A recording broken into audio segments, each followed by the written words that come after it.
Growth Pod is brought to you by Genero, a leading growth agency in the Nordics. We interview marketing experts, business leaders, and entrepreneurs to uncover the stories and strategies behind profitable growth. Welcome to the show, Mari. Thank you. Really happy to be invited. I'm very excited to talk to you about a lot of things, but mostly your current role as CEO of Pilke, Päiväkodit in Finland, and also now, as of 2 months ago, I think you said, CEO of Dibber in Sweden. Yes. Congratulations first on the Thank you. on the increased responsibility. It's super exciting.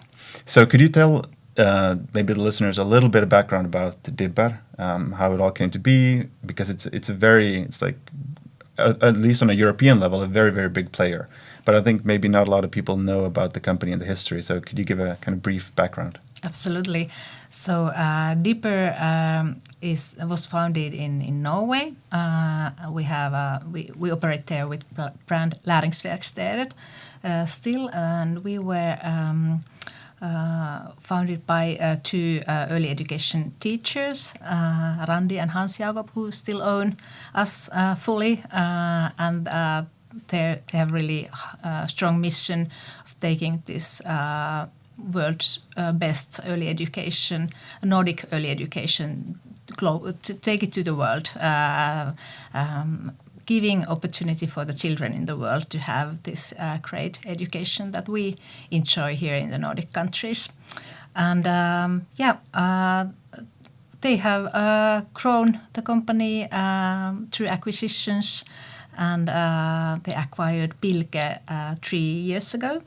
And Pilke, in Finland, we are the biggest private early education company, and in Sweden, fourth biggest at the moment. And I joined the journey 2 years ago, and it has been super exciting and interesting to learn this world of early education. And when you joined Pilke, the company in Finland was doing 100 million in revenue, like you said, the biggest player in the early childhood education space, and growing very rapidly. I think when you came in, you were tasked with maybe continuing growing, but also focusing on profitability. So could you a little bit talk about what it was like to step in to such a huge organization that was growing so fast, and also then having to focus on improving profitability, which is not really easy, especially as you're trying to grow at the same time. So what was it like kind of stepping in as CEO? It was very, very interesting, and still is. Absolutely, it's very easy to wake up in the morning and motivate myself to go to work.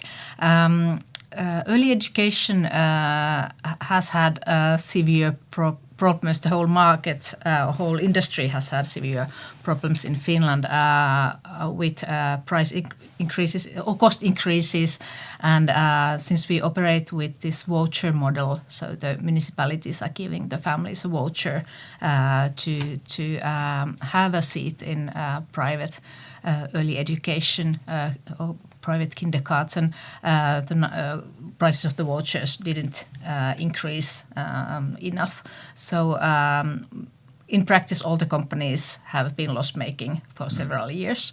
And that was the first thing we started to start discussing with municipalities and also national players that this is not sustainable. With this, in this way, we will not be able to continue anymore. And unfortunately, a lot of small companies have gone to bankrupt, or they had to finish their operations. But it's going to better direction now.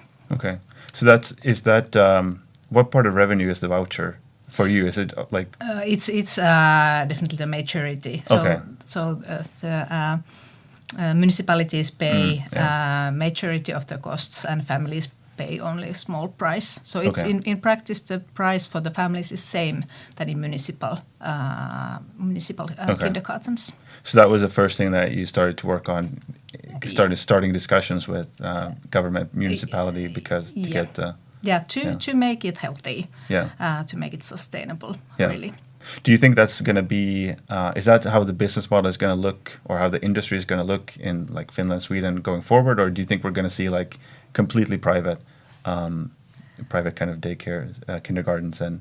I believe we will have this type of model in the Nordic countries, but of course it's totally different in other countries. Yeah. That this is the model that citizens in the Nordic countries are used to, and it's operating quite well as long as the prices follow the inflation rate.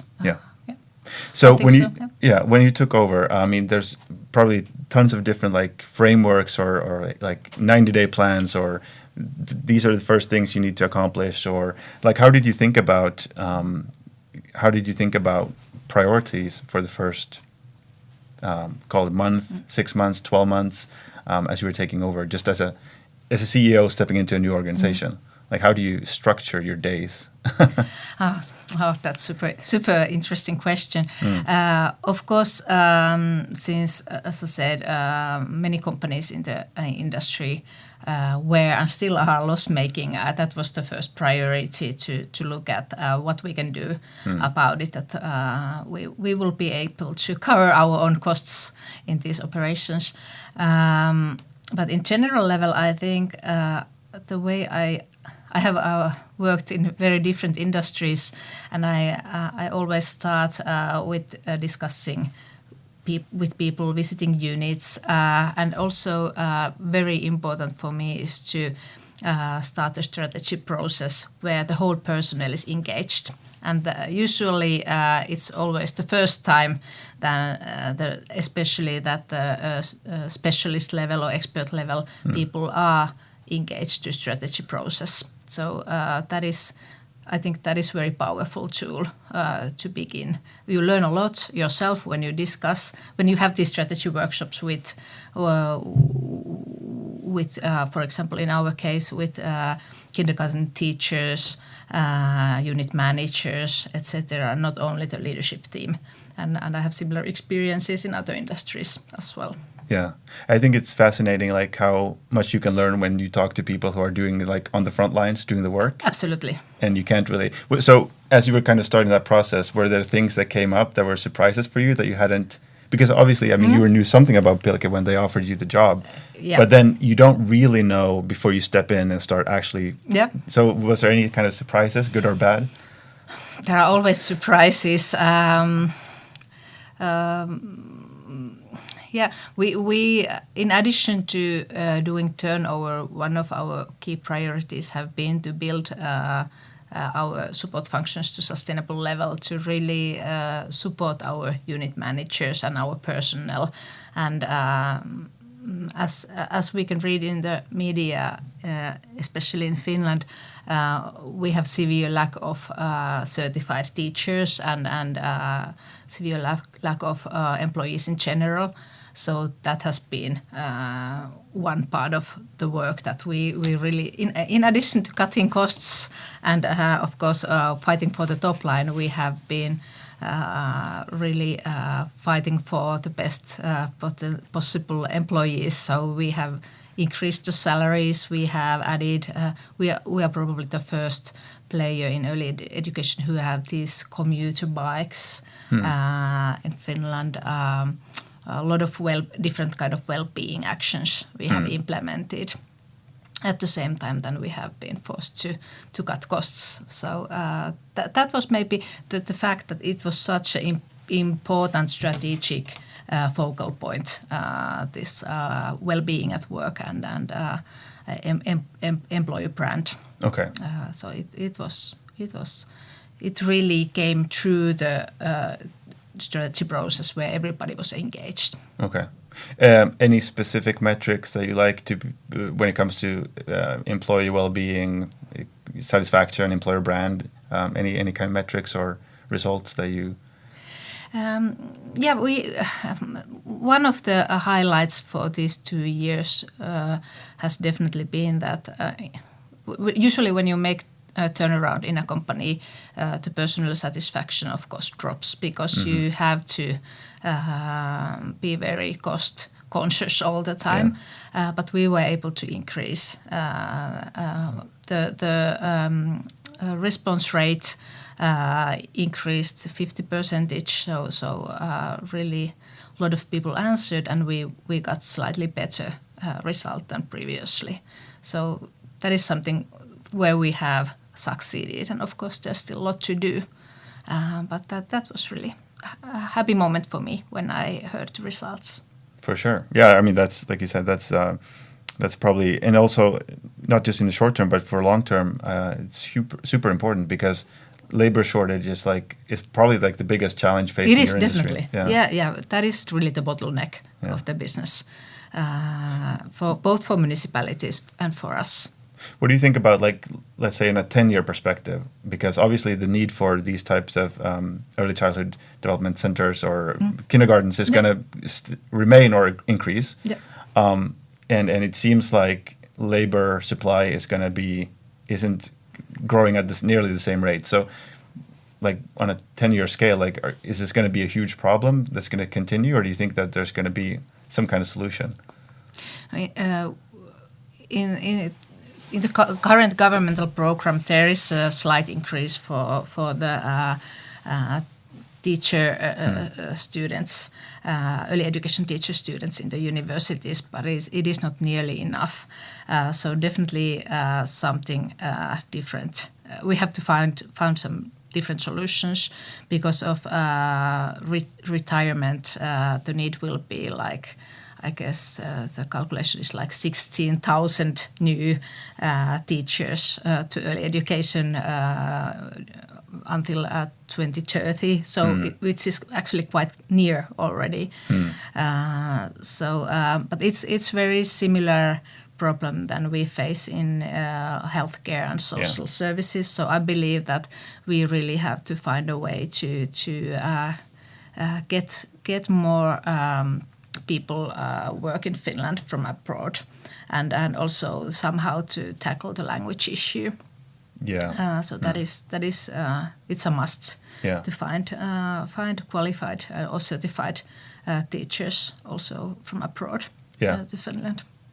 Do you think that the labor kind of shortage is it a result of retention? Because I know quite a few people who work in kindergartens or similar types of setups, not at Pilke, but in different other ones. And it's like the work, they love the work and love the children, but it's also can be really, really demanding and very stressful. Absolutely. So how do you think about, is that like just the workload, or something need to change in order to make this attractive enough to have these 16,000 new, like, what do you think about that piece?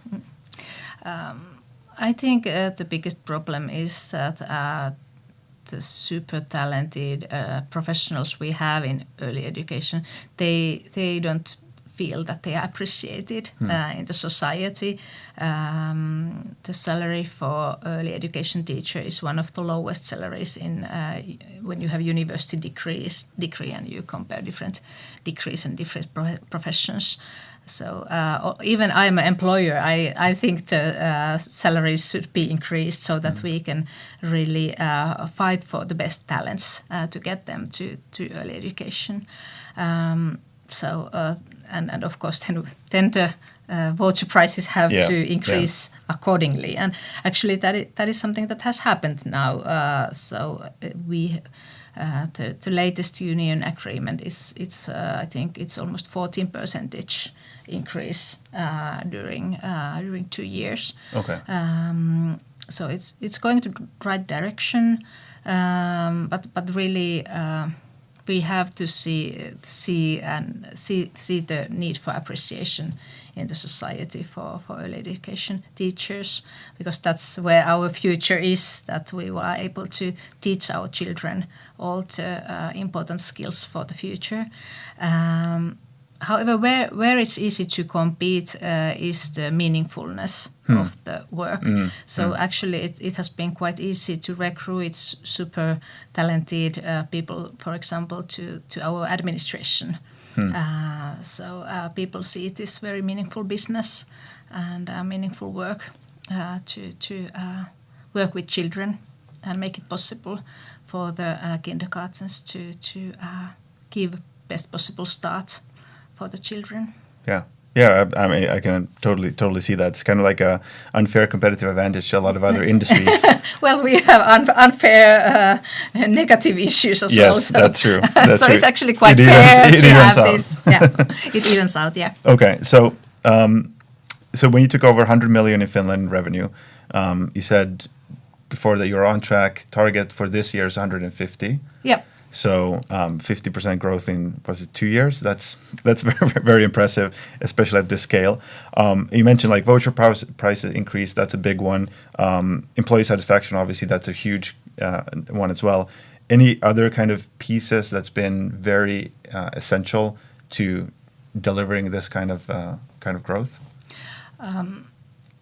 When we focus on growth, of course, we have opened new units, and clearly many municipalities, they really appreciate the work that we and also the competitors do, and they want to give the citizens more possibility to choose, for example, different kind of concepts, whether it's Montessori or English or Swedish or arts or sports. So that is also this is behind the growth. But also part of the growth has been not so sustainable. So our growth rate and the growth rate in general in the industry has been maybe too fast during past years. So we have also closed a lot of units. We have cut costs in many things.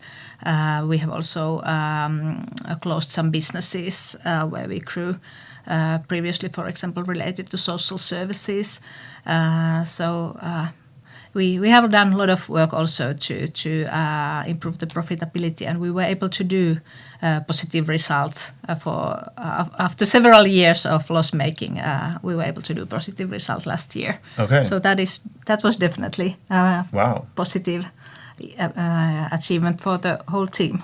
Yeah, that's a huge achievement because I just remember looking at the numbers. I mean, that was a big turn. That was a big switch. That was a big change. Yeah, it was a big change, and it has been definitely the target to make this healthy business also in Finland. Okay, so Sarah, I mean, safe to say, I think the first 2 years have been, or first year and a half, whatever it's been for you, has been very successful. There are always these black swans as well. But I have had a great team, and we have been able to deliver what was promised. Yes. Got it. And what do you have kind of in the pipeline looking forward? You mentioned that the idea behind Dibber is to take this Nordic model of early childhood education and kind of bring it to the world. And you're active in like 9 countries. So you're responsible for Finland, Sweden, and Dibber as a whole is present in 9 countries. But what's kind of in the pipeline right now? Is it just continue focusing on profitable growth? Do you have kind of some exciting initiatives? Anything to do with AI? Yeah, we're definitely looking at AI. We're not so far with that yet, but definitely there are interesting opportunities there. And now it's about stabilizing the countries where we are, but definitely on the long run, we will try to reach as many children as possible in the world. This Nordic early education system, or the fundamentals or targets, are quite different, for example, compared to Asian system. The most important thing in the Nordic system is to engage children, to plan the activities and learning, to develop emotional intelligence and high quality interaction between children and adults. And in Asian curriculums, the focus is really to get all the academic skills as good as possible. So it's quite different, and I think it's super motivating to think that children in the world will have opportunity to learn these basics right, and then it's easy to build academic skills on that. Yeah, I think I completely agree with that. And is there demand for this Nordic way of this Nordic approach around Europe, around the world? Yeah, there is. For example, in India, it has been Indians have been super interested in this Nordic model, and we are growing there. Okay. And there's huge potential, as we all know. Yeah, I mean billion and a half or whatever it is. And Pilke or Dibber probably then is the biggest of the Nordic Nordic players going. Yeah. Yeah, it is. Okay. Yeah. Oh, that must be really exciting because I think the scale right now is something like 40,000 children in your kind of schools or groups. Yes. So huge scale. Yeah. How do you measure? I'm guessing. I mean, you have a kind of background as a engineer, so you're very analytical, I suppose, and very kind of like to understand the facts. So how do you, if you take the thing that you said, the best early childhood education in the world, how do you break that down into kind of quantifiable metrics of knowing? So how do we know what that looks like, and when we get there? Like, are there any metrics that you can measure emotional intelligence or resilience or healthy child, adult connection, things like that? At the moment, it's more, I would say, qualitative, that we have defined our own curriculum and pedagogical model quite in detail, and we implement that model also, for example, to our kindergartens in India. So that is how that's where we are at the moment. But it's super interesting, of course, in the future to be able to even measure that. That would probably open up a lot of really interesting opportunities. But then on the other hand, I mean, probably everything shouldn't be measured. Yeah. So probably that's so true. And even as an engineer, I think that not everything doesn't need to be measured. Yeah. Speaking of cross-cultural kind of differences, you're responsible for Finland and Sweden. Anything that stands out in terms of both how the daycares, the kindergartens are run, and also how the organization are run? Like any big major cultural differences that you've picked up on? Anything we can learn from the Swedes and vice versa? This is the new position as the CEO for Dibber Sverige is still quite new for me. We have in Finland we have 180 kindergartens and 50 afternoon clubs, and in Sweden we have 105 kindergartens and also schools. So in Finland we don't. In practice in Finland nobody has.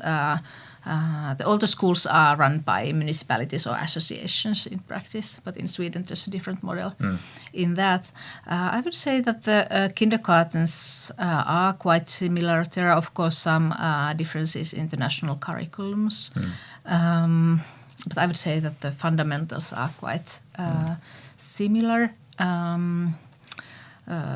In Sweden, the municipalities have even bigger role in early education than in Finland.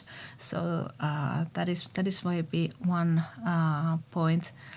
Also, of course, in the work life, we discuss a lot in Finland at what is it like to work with Swedes, and there are differences. I would say that trying to find the consensus. I think we have a lot to learn in Finland about inclusion in Sweden, and I have been so happy to see that also in different kind of specialist positions there are a lot of people who have immigrant background. That is still unfortunately very rarely you see people with immigrant background in expert positions in Finland. So in Sweden it's much more common. What else? I would say that in Sweden, at least in our company, we discuss much more about the work environment, that how to make sure that the work environment is good for everybody, about the physical work environment, but also, of course, the atmosphere and and for example, we discuss a lot about inclusion. Do you think that you mentioned inclusion and people with immigrant backgrounds having being a larger share of those in Sweden in expert positions? Yeah. Is that a problem for us in Finland, like a bottleneck that's limiting us in Definitely. our growth? I definitely think so, that we should be it should be easier to work in expert positions in Finland, even though you don't know Finnish language fluently or 100% fluently. And there are clearly still challenges to be recruited if you have a foreign name, for example. So we have this kind of attitude in Finland, unfortunately, still. Yeah, I mean, language can be a huge barrier because it's like one of the hardest languages to learn. Exactly. So it's impossible to learn it before you start working in a company. For sure. I wanted to ask one question about kind of the early childhood education and its kind of impact. So, because obviously, I feel like it's a fairly new phenomenon whereas maybe children used to spend, especially the early days, early years, you spend more time at home. And now both parents are working, so children. I mean, you've seen the growth in the industry; it's like been enormous. So, what do you think? Is there any downside to that, to this phenomenon, or how do you think about it? This is, of course, also a very political question, but I personally think that it is beneficial for the development of children to have professionals. Also, when they are small, to have professional pedagogues working with them. Of course, it's about the hours, how long you spend in the kindergarten. But I also think that from cross-national product perspective, that it's very important that both parents have opportunity to work, and it's also equality question that we have to have high quality early education so that both parents can work and have opportunity to work.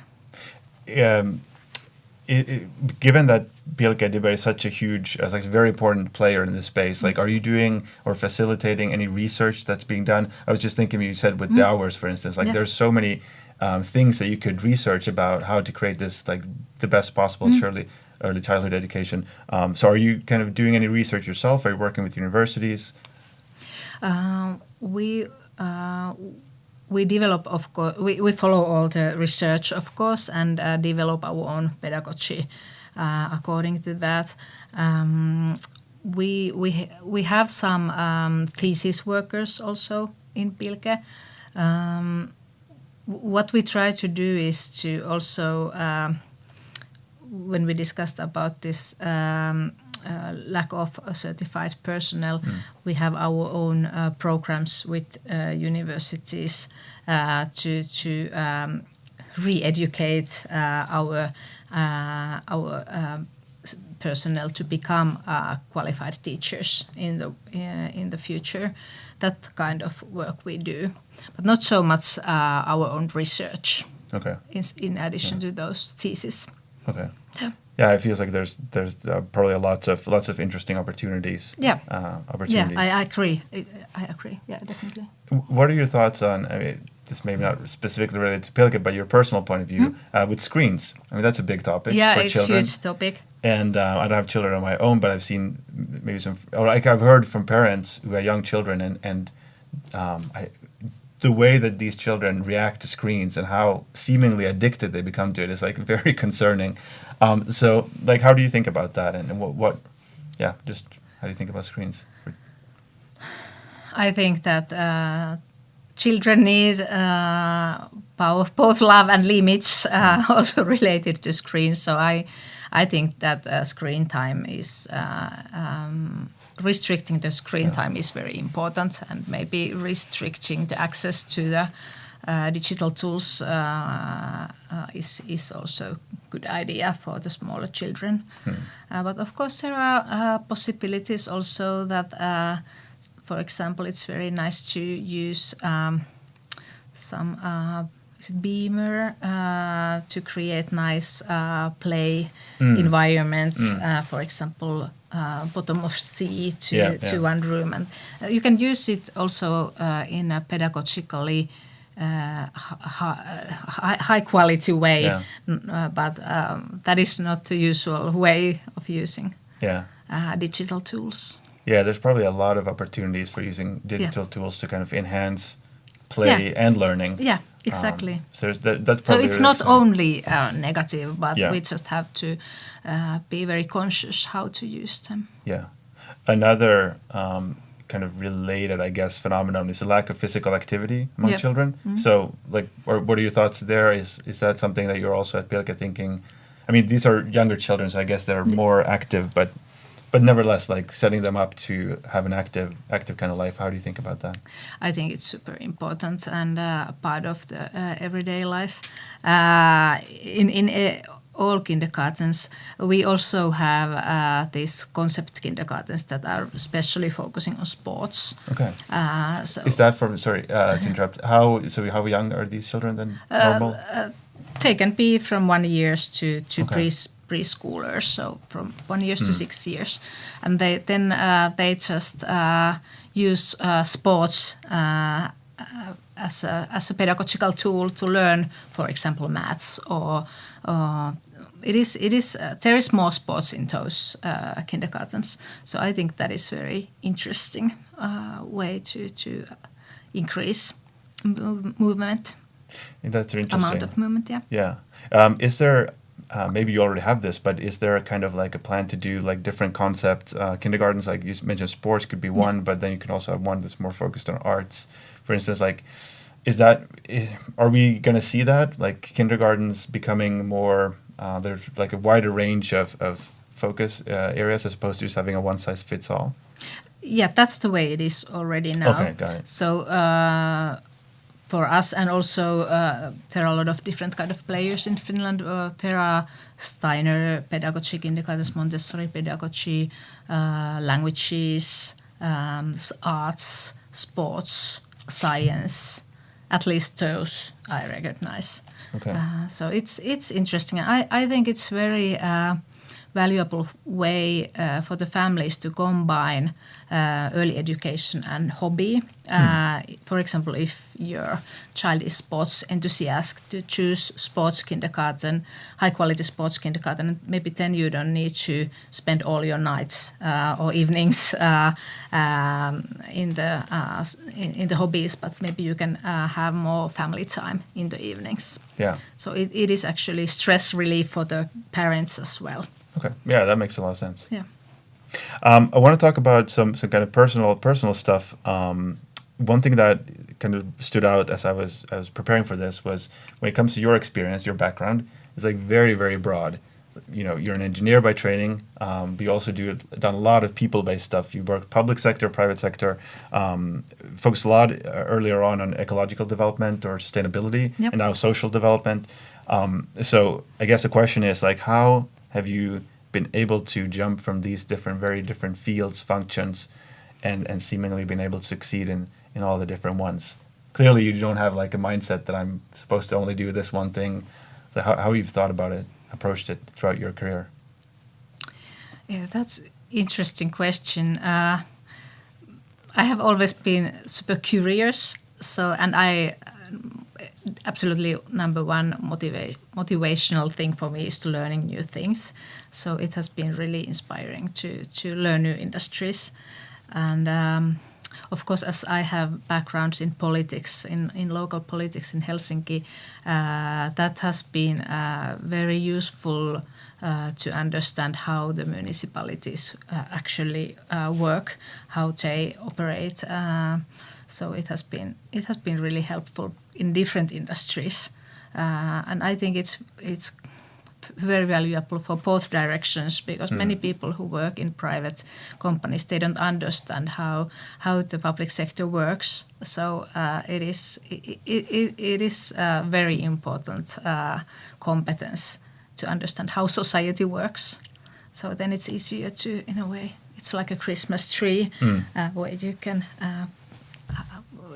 can use that knowledge to understand different industries. Yeah. And what's the value add of the industry for the society?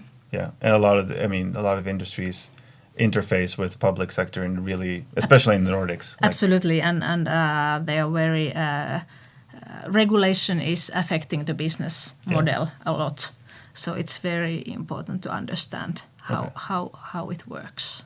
I guess that's very uncommon though, to be able to do like a stint in politics and then, or I would suppose it's fairly uncommon. Like people either seemingly do either one or. Yeah, and it's a bit pity because I think both world of politics, it would be value adding to have more people with business background in politics, and also vice versa. So hopefully in the future there will be more this kind of turnover. What would be the right word? You mentioned curiosity, and that's been like the driving factor. So obviously when you're jumping into a lot of different situations, you have to learn completely new fields or whatever it is very quickly. Like any processes or any strategies, tools that you use to learn something new very quickly? I read a lot, but I would say that what we discussed about the strategy process, engaging the whole personnel to that and having those discussions, that has been always super useful also from a learning perspective. Okay. So maybe that is one single thing that I would mention. Any specific way that you like to lead the strategy process? Because I mean, especially if you're doing it with, like you said, engaging all the employees. Yeah. It's a big organization, lots of perspectives, lots of people with certain, they maybe understand a certain part of the business, but far from the whole. So like, how do you typically lead that strategy process to make sure that everyone is able to contribute? Like actually contribute and not just inviting them in and sitting them down and be like, yes, so actually contribute. That is theater. Yeah, exactly. So actually being able to contribute, but then take all those perspectives and then combine it into something that's like clear and succinct. How do you typically lead that strategic process? I don't know if I have any magic to that. I think you just have to ask right level questions. For example, when you discuss with frontline employees, it has to be very near to the everyday work, the things that we discuss. For example, we discussed about how to be cost efficient in the kindergartens, how to develop the atmosphere in the units, what kind of skills we need in the unit. In many companies, we have got a lot of interesting new business ideas from the frontline employees. They really see what the clients need and things like that. So it is about how to formulate the question to right level, to each level in the organization. But I think that internal communication is super important, and that is quite often something that has to be fixed during first 100 days or whatever. I don't have any special plans like that, but that is something that always has to be fixed. So, for example, in Pilke, we have a CEO all-hands meeting for everybody once a month. Then we have a separate managers info once a month. We use Viva, that is similar to Yammer, so that it's two-directional communication for all the employees and things like that. Okay. So I think it's a modern way to do internal communication. So a lot of it is about kind of setting a cadence of like, this is when you talk about to the whole company, to management, having a rhythm, and then making sure that... Yeah, and doing it as little hierarchical as possible, so that everybody can have their say if they want to. Yeah. And communicate directly to everybody in the company. I think that is super important. You've worked with a lot of different contexts and organizations and so on, and you said like typically internal communication is one thing that needs to be fixed. Yep. Any other things that are like very common challenges, bottlenecks, anything that's very typical? well, this public relations is usually also another thing that has to be fixed. Do you mean that there's no one who does it, or it's like just very poorly done, or? Either or. Yeah. Usually it is more focus is needed on how to take care of the public relations. Fortunately, a lot of companies are developing their approach to sustainability nowadays. So that has been. I have worked. I graduated 20 years ago. So in practice, 20 years ago, nobody was talking about sustainability or I can imagine, ecological stuff. But nowadays, it's more or less everybody talking about it. There's still a lot to do that it's actually efficient and saving the world, but it's going to the right direction, definitely. Okay. Yeah, and I think probably for Finnish companies, that's a big, it's a big advantage or potential opportunity to be at the forefront of all things related to sustainability. Absolutely, I think so. Yeah. We were talking, or you mentioned off air before we started, just about like some of the things that you've found out for yourself when it comes to maintaining high level of productivity at work, like habits and stuff. Anything that kind of stands out in terms of learnings from the experiments you've done? That is my hobby, and that is my passion, really, to try to find some tips and tricks to enjoy the work and family life more. That is something that I discuss a lot with my direct reportees and try to really encourage them to test different things and pilot different things. I think that my conclusions are quite normal. It's important to sleep enough. I used to sleep very little in the beginning of my career. Now I try to get my 7 or 8 hours every night. For me, it's super important to do even 15 or 20 minutes sports every day. And I highly recommend it to everybody.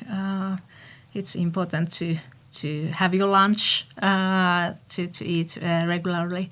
And also, where I always struggle is to do regular meditation, but I think that would be very beneficial. And according to all kind of studies, brain science studies, it is very beneficial for everybody. But that is something where I still have to develop. Okay. Well, there's always room for development. Yep. Do you at Pilke, do you have like because you mentioned you said you mentioned these things to your direct reports and try to encourage them to incorporate these sustainable or like healthy habits. Yeah. Is that also something that you kind of systemizing throughout the organization? Because just imagine if you're thousands of employees, if everyone were to implement, the productivity, the well-being gain would be enormous. Yep. So how are you thinking about this piece and the role of company in helping their employees lead very productive and healthy lives? I think companies definitely have a big role there, and there's also definitely incentive because sick leaves are very expensive for the companies. It is. We are not there yet in Pilke. At the moment, we are providing different tools. You can use vouchers to go do sports. We have some easy to access mental help available for our employees and things like that. We have very good healthcare, but we are not there yet that we would really be able to lead the fact that everybody would use them in a beneficial way.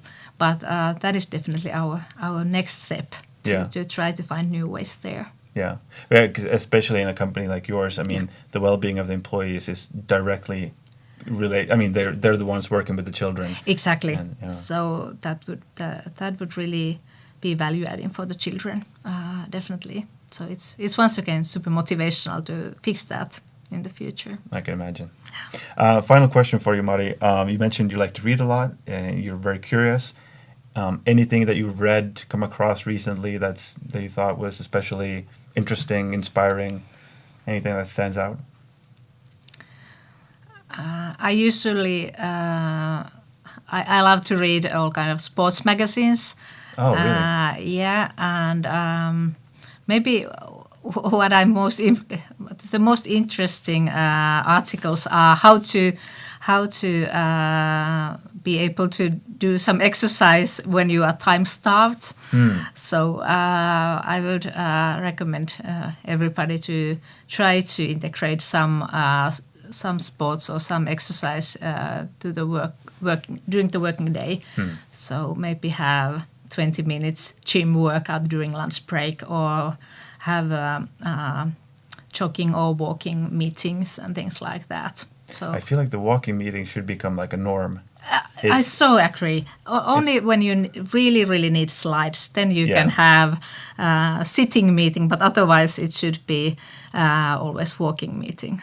It's just on a side note, but I think it's crazy in these companies who are focused on productivity and wanting to be efficient. Yeah. We can have these 2-hour-long meetings where everyone's after lunch, everyone's sitting down, and expect people to be productive.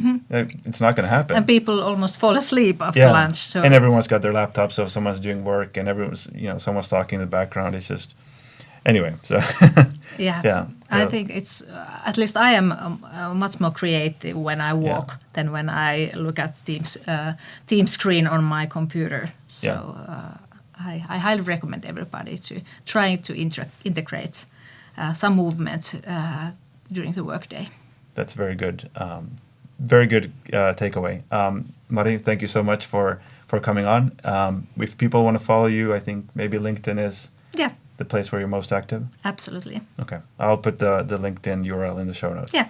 Thank you so much, and good luck, best of luck with everything that you and the team at Pilke are doing. Like I said, it's very, very, very significant and important work. So best of luck, and it'll be interesting to follow along your journey.